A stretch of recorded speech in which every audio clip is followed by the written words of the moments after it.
మన్మోహన్ సింగ్ గారి మరణం దేశానికి తీరని లోటని కాంగ్రెస్ నేత అద్దంకి దయాకర్ అన్నారు. దేశానికి క్లిష్ట పరిస్థితుల్లో నుంచి కాపాడిన ఆర్థిక రాజనీతిజ్ఞుడు అని కొనియాడారు. తెలంగాణ ఏర్పాటుకు ఆయన అండగా నిలిచారని చెప్పారు.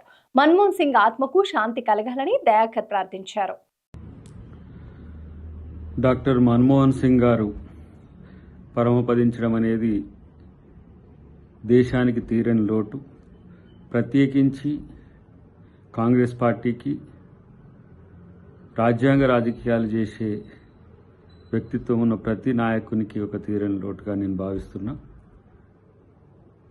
ప్రపంచ ఆర్థిక మేధావిగానే కాకుండా ఈ దేశపు ఆర్థిక సంస్కరణలను తీసుకొచ్చి దేశం యొక్క ఆర్థిక స్థితిగతుల్ని మెరుగుపరిచిన ఒక రాజనీతిజ్ఞుడు, అన్నిటికంటే ముఖ్యంగా ఒక శాంతి కాముకుడు.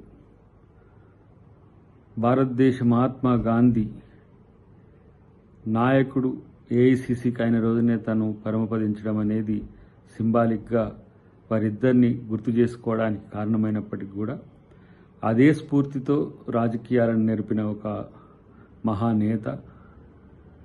సరళీకృత ఆర్థిక విధానాలు మధ్యతరగతి, దిగువ మధ్యతరగతి, పేదలకు ఎంతో మేలు చేసిన సంస్కరణలుగా ప్రపంచ ఖ్యాతిని ఆర్జించినవి.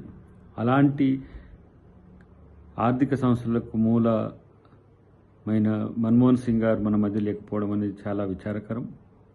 ప్రత్యేకించి వారి కుటుంబానికి నా ప్రగాఢ సానుభూతి. వారి ఆత్మకు శాంతి చేకూరాలని చెప్పి నేను కోరుకుంటున్నాను.